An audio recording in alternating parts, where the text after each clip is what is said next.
शहरबीन के सामईन को अशफाक लोन का सलाम पहुंचे।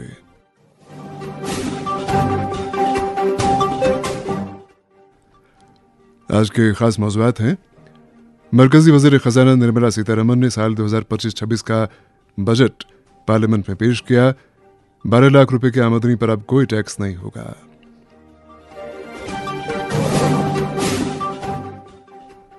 जम्मू कश्मीर के लिए मरकजी माली मुआवनत में कमी, कांग्रेस और सीपीआईएम ने किया नाराजगी का इजहार।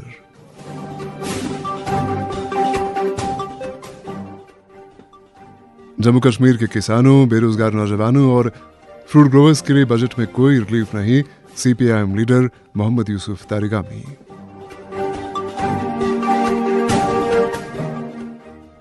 और वादी कश्मीर में ताजा बर्फबारी, करना केरन की राबिता सड़कें बंद, शोपियां के बाराई इलाकों में ताजा 1 फुट से 2.5 फुट तक की बर्फ जमा। मौज़ूआत की तफसील। सबन मरकजी वज़ीर ख़ज़ाना निर्मला सीतारमण ने आज लोकसभा में माली बरस 2025-26 का बजट पेश किया। मरकजी वज़ीर ख़ज़ाना निर्मला सीतारमण ने बजट में मुतवस्सित तबके को बड़ी राहत देते हुए 12 लाख रुपए तक की आमदनी पर कोई इनकम टैक्स वसूल न करने का ऐलान किया। इस ऐलान से मुतवस्सित तबके की माशी हालत बेहतर होने की कवी उम्मीद है। बिलखुसूस इससे मुख्तलिफ ज़रूरियात ज़िंदगी पर ज़्यादा खर्च करने की इस्तिताअत पैदा होगी, जिसके नतीजे में कुली माशी शरह नमू में इजाफे की उम्मीद है।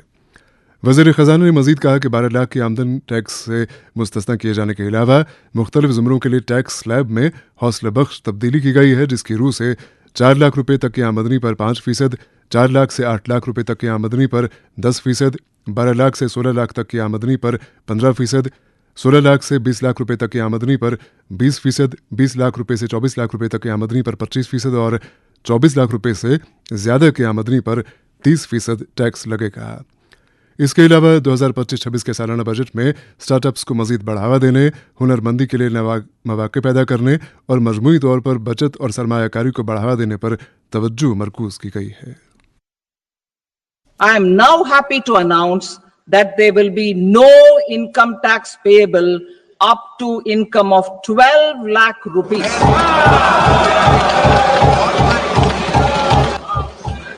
So, average income of 1 lakh per month other than the special rate income such as capital gains under the new regime. This limit will be 12.75 lakh for salaried taxpayers due to the standard deduction of 75,000. Slabs and rates are being changed across the board to benefit all taxpayers. The new structure will substantially reduce the taxes of the middle class and leave more money in their hands, boosting household consumption, savings, and investment. In the new tax regime, I propose to revise tax rate structures as follows: 0 to 4 lakh rupees nil, 4 to 8 lakh rupees 5%, 8 to 12 lakh rupees 10%, 12 to 16 lakh rupees 15%, 16 to 20 lakh rupees 20%, 20 to 24 lakh rupees 25%, and above 24 lakh rupees 30%. To taxpayers up to 12 lakh of normal income other than special rate income such as capital gains. I read that again.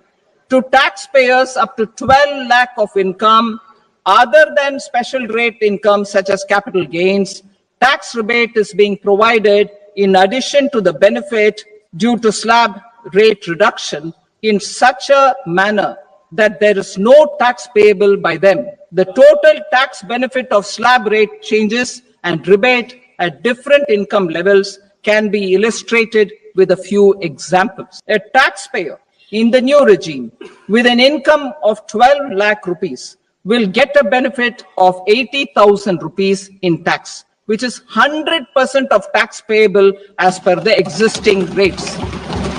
I propose to introduce a new provision that will enable importers or exporters, after clearance of goods, to voluntarily declare material facts and pay duty with interest but without penalty. This will incentivize voluntary compliance.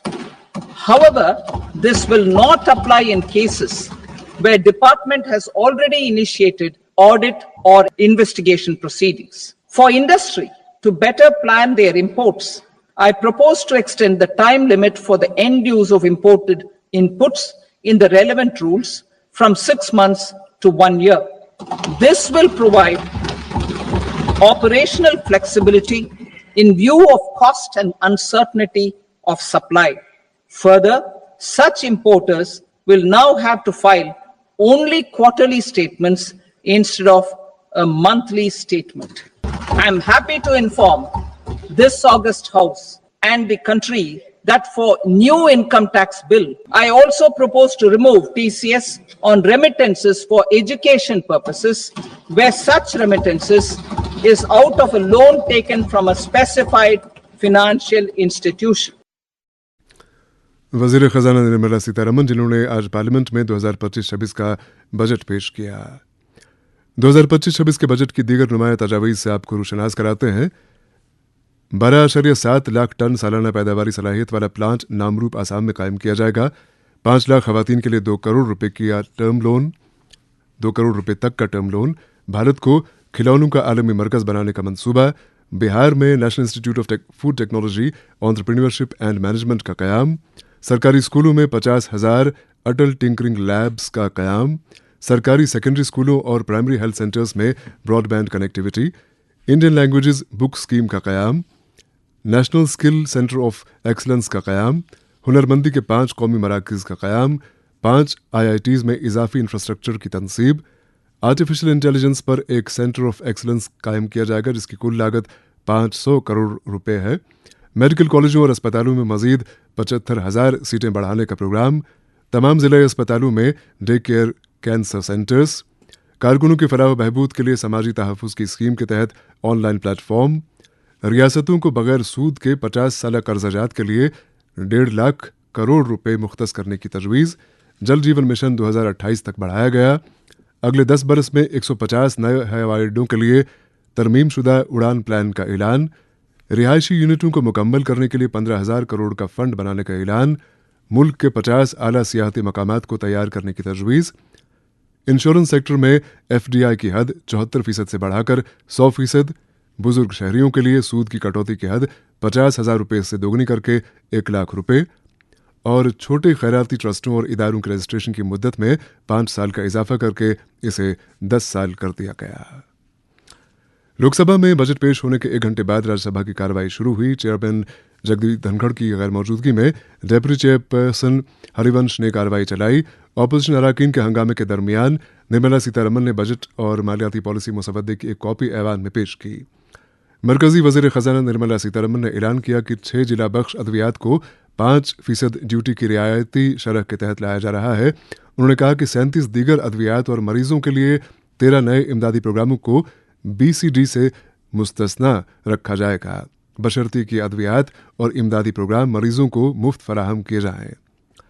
Budget पेश करते हुए वज़ीर ख़जाना निर्मला सीतारमन ने कहा, हम एक साथ मिलकर ज़्यादा खुशहाली के लिए अपनी सलाहियतों को अनलॉक करने के सफ़र पर निकल पड़े हैं। उनके बकौल भारतीय मईशत तमाम तरक्की पजीर मईशतों में सबसे तेज़ी से तरक्की कर रही है। ज़राअत के शोबे के लिए प्रधानमंत्री धन धान्य कृषि योजना शुरू करने का ऐलान करते हुए उन्होंने कहा कि इसके साथ साथ ज़रई अज़ला की तरक्की का प्रोग्राम शुरू किया जाएगा, जो कि ख्वाहिशमंद अज़ला के प्रोग्राम की कामयाबी से मुतासिर होकर हुकूमत रियासतों के साथ शराकतदारी में शुरू करेगी। इस प्रोग्राम से 1.7 करोड़ किसानों की मदद की उम्मीद है। बुजुर्ग शहरियों के लिए सूद की आमदनी पर TDS कटौती की हद 50,000 रुपये सालाना से बढ़ाकर 1 लाख रुपये सालाना कर दी गई। किराए की आमदनी पर TDS की कम अज़ कम आमदनी की हद 2,40,000 रुपये से बढ़ाकर 6 लाख रुपये सालाना कर दी गई है।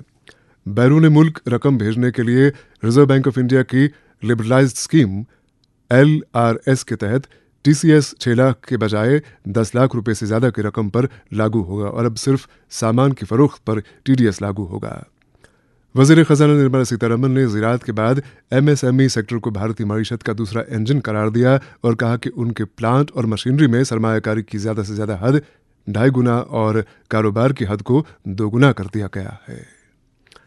इधर वज़ीर-ए-आज़म नरेंद्र मोदी ने अपनी तीसरी मुद्दत-ए-कार के पहले बजट को आम शहरियों के लिए वक्फ करार देते हुए कहा कि इस बजट से किसानों, नौजवानों और ख़वातीन और मजदूरों समेत हर तबके की उम्मीदें पूरी होंगी और मुल्क की तरक्की का सफ़र तेज़ होगा। इसी दौरान मरकजी वज़ीर दाखिला अमित शाह ने आम बजट को एक तरक्की पसंद और हर शोबे में बेहतरीन भारत की तामीर के लिए मोदी हुकूमत के विजन का ब्लूप्रिंट करार दिया है। दरअसल कांग्रेस के सीनियर लीडर और लोकसभा में कायदे हिज़्ब इख्तिलाफ राहुल गांधी ने बजट 2025-26 को इक्तिसादी शोबे में हुकूमत का नजरियाती दिवालियापन करार देते हुए कहा कि बजट में मईशत को बेहतर करने का कोई इंतजाम नहीं है। उन्होंने कहा कि वज़ीर खजाना निर्मला सीतारमण की बजट तकरीर में कोई नई बात नहीं है और तबाहाल मईशत को संभालने के लिए बजट में कोई कोशिश नहीं की गई है। इस सिलसिले में जो भी इक़दाम किए गए हैं वो गोली के जख्म पर उनके बकौल मरहम लगाने के मुतरादिफ हैं। राहुल गांधी ने बजट पर अपने ख्यालात का इजहार करते हुए कहा कि गोलियों के जख्मों के लिए पट्टी की मदद आलमी गैर यकीनी की सूरत हाल के दरमियान हमारे माशी बहरान को हल करने के लिए एक मिसाली तब्दीली की ज़रूरत है, लेकिन ये हुकूमत नज़रियाती दिवालियापन का शिकार है। इसी दौरान कांग्रेस के कुल हिंद जनरल सेक्रेटरी जे मीर ने शहरबीन से बात करते हुए कहा कि मरकजी माली बजट में आदादुशुमार के सिवा कुछ नहीं है, यहाँ तक कि जम्मू कश्मीर के लोगों को भी मरकजी बजट से मायूस कर दिया है। मोदी साहब फिगरों को मैनेज करने का माहिर है, लॉलीपॉप बजट में दिखाने का भी महारत उनको हासिल हुई है, मगर जब मेन इश्यूज है जो देश के हैं, सो हमारे जम्मू कश्मीर के हैं, वो अनएम्प्लॉयमेंट एंड महंगाई, आम इंसान को जो जल्दी पड़ रही है, उस डायरेक्शन में चुनाव में तो बड़े बड़े भाषण देते हैं, मगर जब बजट की बात आती है वहाँ कोई मेंशन ही नहीं होता उसका। जो 2 करोड़ सालाना देने की बात थी, आज 22 करोड़ एम्प्लॉयमेंट दी जानी चाहिए थी, उस डायरेक्शन में कुछ भी नहीं। आज भी कोई विजन उसमें एम्प्लॉयमेंट के लिए, अनएम्प्लॉयड यूथ के लिए कुछ भी डायरेक्शन नहीं है। ना ही महंगाई को, जो आम इंसान को कमर तोड़ महंगाई फेस करनी पड़ रही है, उसके बारे में भी कोई मेंशन नहीं है।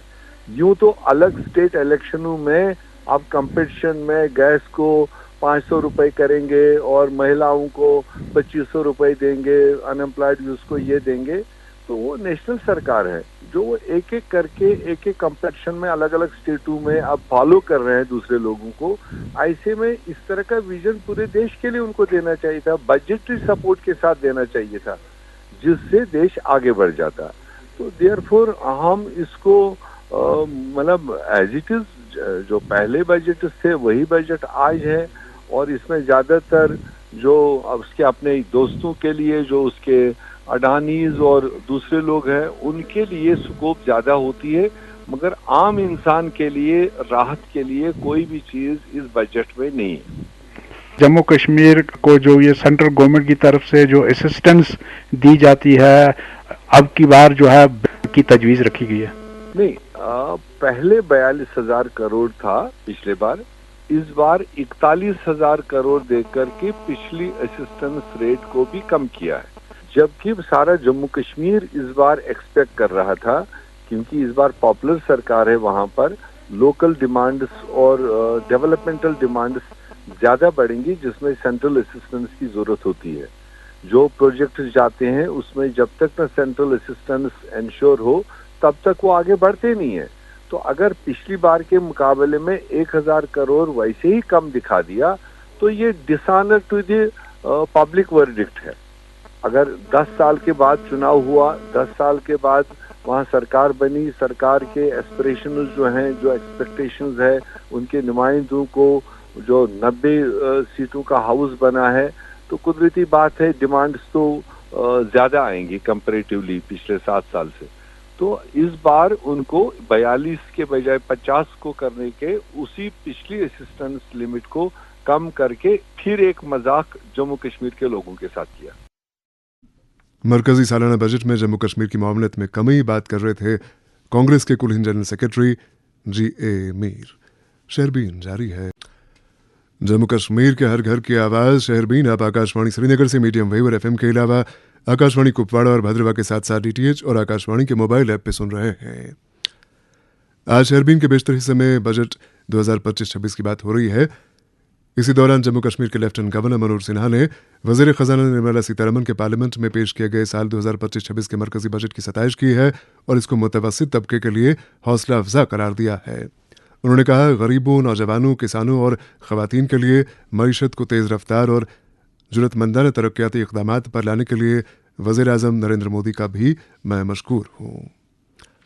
इधर सीपीआईएम के लीडर और एमएलए कुलगाम मोहम्मद यूसुफ तारिगामी ने टैक्स में राहत देने के ऐलान पर बोलते हुए कहा कि इससे अमीर लोगों को रियायत मिली है, अलबत्ता गरीब, बेरोजगार नौजवानों और किसानों के लिए इस बजट में कुछ नहीं है। गलतफहमी है मेरे ख्याल में, आपको भी और शायद सुनने वालों को भी होगी, कि टैक्स में छूट मिली है। टैक्स में किन को छूट मिली है? कुछ लोग जिनकी आमदनी है, जो गुजर बसर कर रहे हैं, उन्हें राहत मिले, अच्छी बात है। लेकिन ये जो अवामुन नास है, कसीर अवाम है, गाँव शहरों में रहने वाले, झोंपड़ियों में बसने वाले, जो रोजमर्रा जिंदगी गुजारने के लिए हर सतह पर दर दर की ठोकरें खा रहे हैं, चाहे खेत में, सड़कों पर काम करने वाले, दफ्तरों में काम करने वाले, डेली रेटेड वर्कर, मिलों में काम करने वाले, कारखानों में काम करने वाले या सरकारी दफातर में काम करने वाले, उनके लिए क्या खबर है इस बजट में? अवामुन नास है, इनके लिए खैरात भी कहाँ, राहत की गुंजाइश कहाँ? हमारी मांग थी और हमारा मानना था, बजट में अगर रुकूमात चाहिए सरकार को, तो अमीरों पर टैक्स आयद किया जाना चाहिए, रियायतें दी जा रही है।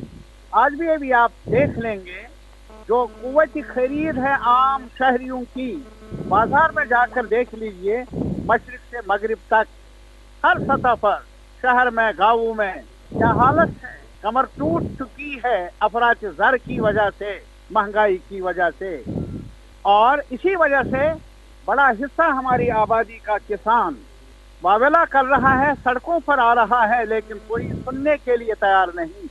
तो ये लोग काम करने वाले हैं, भी बेरोजगारी की शरह क्या है हमारी जम्मू कश्मीर में, कोई उनसे पूछे। लास्ट ईयर से उसमें इजाफा हुआ या कमी हुई? अभी नई सरकार बनी नहीं, मंडेट की वजह से, मंडेट के जरिए।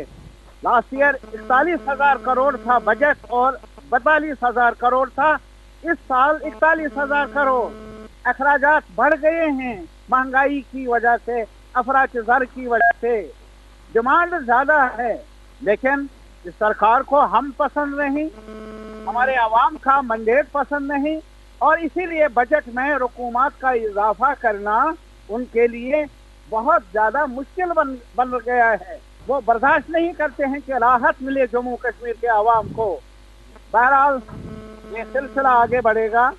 अभी लद्दाख यूटी है, उनको भी रुकूमात चाहिए, लेकिन साइज के मुताबिक जम्मू कश्मीर की आबादी का साइज कुछ ज्यादा है, मुवाजना कर लीजिए। जम्मू कश्मीर के बेरोजगार नौजवानों के लिए मरकजी बजट में कुछ नहीं है, बात कर रहे थे सीपीआईएम के लीडर और एमएलए कुलगाम मोहम्मद यूसुफ तारिगामी। दरअसल नायब वज़ीर आला सुरेंद्र कुमार चौधरी का कहना है कि जम्मू कश्मीर के लोगों को उम्मीद है कि दिल्ली उनके साथ इंसाफ करेगी, और यहाँ जो 10 बरसों के बाद का वक्फा आया, उसके दौरान लोग बेरोजगार हुए और तरक्की रुक गई। हम उम्मीद करते हैं कि नौजवानों के लिए रोजगार के मौके पैदा होंगे। इधर नेशनल कॉन्फ्रेंस के तर्जुमान आला और रुकन असेंबली तनवीर सादिक का कहना है कि पार्लियामेंट में पेश किया गया साल 2025-26 का आम बजट बज़ाहिर एक मुतवाज़िन बजट लगता है। उन्होंने कहा, जम्मू कश्मीर के लोग ये तवक्को करते हैं कि जो 50 नए सियाहती मकामात का जिक्र हुआ है और जो मेडिकल टूरिज्म का जिक्र हुआ है, जम्मू कश्मीर इसका हिस्सा हो, क्योंकि जम्मू कश्मीर सियाहत का एक अहम मरकज़ है। उम्मीद करते हैं कि जम्मू कश्मीर के लिए एक खुसूसी पैकेज होगा। उन्होंने कहा कि इस बजट की तमाम तफासील आने के बाद ही खुलकर बात हो सकती है। जम्मू कश्मीर के बजट के बारे में पूछे जाने वाले एक सवाल के जवाब में तनवीर सादिक ने कहा, बरसों के बाद यहाँ एक चुनिंदा सरकार है, मरकजी सरकार से उम्मीद है कि वो एक अच्छा पैकेज देगी ताकि यहाँ रोजगार, शोबे तालीम, शोबे सियाहत और तिजारत वगैरह के लिए काम किया जा सके। जो बजट पेश हुआ गया है उसके ऊपर बाकी चीज़ें आ रही हैं, लेकिन कुछ चीज़ें इसमें हैं जो बहुत पॉजिटिव लग रही हैं, जिस तरह 12 लाख की बात करी आपने, लेकिन उसके साथ साथ इसमें कुछ ऐसी अच्छी बातें हैं जो ड्रग्स पे आप रिबेट कर रहे हैं, उसकी अच्छी बातें आ रही हैं। लेकिन जो हम जम्मू कश्मीर के लोग एक्सपेक्ट करते हैं कि जो 50 नई डेस्टिनेशंस की बात हो रही है, टूरिज्म डेस्टिनेशंस की, उसमें हम ये एक्सपेक्ट करते हैं कि जम्मू कश्मीर भी उसका एक हिस्सा हो। जो मेडिकल टूरिज्म की बात हम कर रहे हैं, क्योंकि मेडिकल टूरिज्म की भी बात करें, जम्मू कश्मीर एक टूरिज्म हब है, हम एक्सपेक्ट कर रहे हैं कि जो ये वाले डिसीजंस है उसमें जम्मू कश्मीर का भी मेंशन हो। बाकी प्राइमा फेशिया अभी तो ये एक बैलेंस लग रहा है, अभी इसमें फिगर्स आने दीजिए कि क्या क्या हो रहा है, उसके बाद हम इसके ऊपर तफसील से बात करें। लेकिन अभी तक हम सिर्फ इतना एक्सपेक्ट करते हैं कि जो ये डेस्टिनेशंस की बात है टूरिज्म की, उसमें जम्मू कश्मीर का मेंशन हो, जो मेडिकल टूरिज्म है उसमें जम्मू कश्मीर का मेंशन हो, और कोई ऐसा पैकेज हो जो जम्मू कश्मीर में हो, जिसमें अगर शायद इसके बाद बाहर निकले। लेकिन ओवरऑल अगर जो बात 12 लाख की है और जो ड्रग्स की बात है, वो एक पॉजिटिव स्टेप लग रहा है। करते हैं क्योंकि आज इतने बरसों के बाद एक चुनिंदा सरकार है जम्मू कश्मीर में। पहले तो गवर्नर्स रूल था, अब ये पहली बार एक चुनिंदा सरकार है। तो हम एक्सपेक्ट करते हैं कि जो दिल्ली सरकार है वो यहाँ का जो जनमत, जो मैंडेट मिला है जम्मू कश्मीर की हुकूमत को, उसको मद्देनजर रखे कुछ अच्छा सा पैकेज दे यहाँ की एम्प्लॉयमेंट के लिए, यहाँ की डेवलपमेंट के लिए, यहाँ के जो इक्तिसादी हालात हैं, जो स्टेक होल्डर्स हैं, ट्रेडर्स हैं, हाउस बोट्स हैं, बिजनेस वाले हैं, टूरिज्म के साथ जो रिलेटेड है, उसके साथ कोई ऐसा एक पैकेज दिया जाए, वही हम एक्सपेक्ट करते हैं। अभी आज मीटिंग हो रही है, उसमें हम अपना एनुअल बजट दे रहे हैं। हम कोशिश करेंगे कि कम्युनिटी हॉल्स, सड़क, मैगडमाइजेशंस, ऑगमेंटेशन जो है, हमारी हेल्थ केयर है, जो बाकी अलाइड है, एजुकेशन सेक्टर है, टूरिज्म सेक्टर है, उसको सबको हम थ्रेडबेयर डिस्कशन करके एक अच्छा सा प्रोग्राम दे, ताकि शहर श्रीनगर जो है वो फिर से वैसे फले फूले और अच्छी तरह से जो डेवलपमेंट है वो हो और लोगों को थोड़ा फायदा मिले। उमर अब्दुल्ला साहब मिले हैं, एक पॉजिटिव एटमॉस्फेयर में मिले हैं। अब पता चलेगा कितना हमें फायदा मिलेगा दिल्ली सरकार से, उसके बाद हमारा भी बजट होगा। और उमर साहब ने पिछले दिनों बोला है ये बजट भी पीपल फ्रेंडली होगा जो जम्मू कश्मीर में पेश होगा। हमने पहले ही कहा है कि जो कोई भी चीज, हम पानी पे कोई भी फीस नहीं लेंगे, फिर चाहे कुछ भी हो। हमने पहले ही वो अनाउंस किया है कि पानी का जम्मू कश्मीर के अवाम को फीस नहीं होगी, वो हम क्लियर कर चुके हैं। कमर्शियल का वो हमें देखना पड़ेगा क्या है, लेकिन आज की डेट पे मीटर्स कहीं भी नहीं लगेंगे। ये थे नेशनल कॉन्फ्रेंस के तर्जुमान आला और रुकन असेंबली तनवीर सादिक। वाज़ेह है कि मरकजी सरकार ने मरकजी माली मामलत में इस साल जम्मू कश्मीर के लिए कोई इजाफा नहीं किया है। हालांकि पिछले साल 42,000 करोड़ की माली मामलत को मंजूरी दी गई थी, लेकिन इस साल 41,000 करोड़ माली मामलत की ही तजवीज़ पेश की गई है। जम्मू कश्मीर सरकार तवक्को कर रही थी कि इस साल मरकजी माली मामलत में इजाफा होगा, लेकिन ऐसा नहीं हुआ। बरगेस्ता पीपल्स कॉन्फ्रेंस के सीनियर नायब सदर और साबिक वजीर अब्दुल गनी वकील ने भी मरकजी बजट पर नाराजगी का इजहार करते हुए कहा कि इस बजट में जम्मू कश्मीर के बेरोजगारों और किसानों के लिए कुछ नहीं रखा गया है। अब्दुल गनी वकील ने जम्मू कश्मीर की माली मामलत में कमी करने पर भी बरहमी का इजहार किया। समीन मरकजी बजट का तज़किरा यूं तकरीबन मुकम्मल होता है। अब चंद दीगर मौज़ूआत। आज टाउन हॉल त्राल में ज़िला इंतज़ामिया की जानिब से पब्लिक दरबार का एहतमाम किया गया, जिसकी सदारत डिप्टी कमिश्नर पुलवामा डॉक्टर बशारत क़यूम ने की। ये खबर हमें त्राल से शबीर भट्ट ने भेजी है। इस मौके पर रुकन असेंबली त्राल रफ़ीक अहमद नायक, ADC त्राल साजिद याहिया नक्काश और ज़िले अफसरान के अलावा आवाम की बड़ी तादाद मौजूद थी। इस मौके पर अवामी वफूद ने मुख्तलिफ इलाकों के मसाइल अफसरान की नोटिस में लाए। कल शाम से वादी के बाराई इलाकों में एक बार फिर बर्फबारी होने की इत्तलात हैं, जबकि श्रीनगर शहर समेत दीगर कस्बाजात में कल से बूंदाबांदी हो रही है। इत्तलात के मुताबिक जनूबी कश्मीर के बाराई इलाकों में ताज़ा 10 इंच की बर्फ जमा हुई है, जबकि कई मैदानी इलाकों में भी करीबन 3 इंच की बर्फ रिकॉर्ड की गई है। वस्ती कश्मीर के बाराई और मैदानी इलाकों में भी बर्फबारी हुई है, जबकि जम्मू कश्मीर के बेशतर मकामात पर शबाना बारिशें हुई। सियाती मकाम गुलमर्ग में गुज़श्ता 24 घंटों के दौरान 7.5 सेंटीमीटर बर्फ रिकॉर्ड की गई, जबकि पहलगाम में 11.2 सेंटीमीटर, काजीगुंड में 4 सेंटीमीटर और कुपवाड़ा में 1.5 सेंटीमीटर की बर्फ जमा हुई है। वस्ती कश्मीर के सियाती मकाम सोनमर्ग में 1.5 फुट की, जबकि गुरेज, राजदान टॉप, जैजगली और मुल्क इलाकों में भी दरमियाना दर्जे की बर्फबारी हुई है।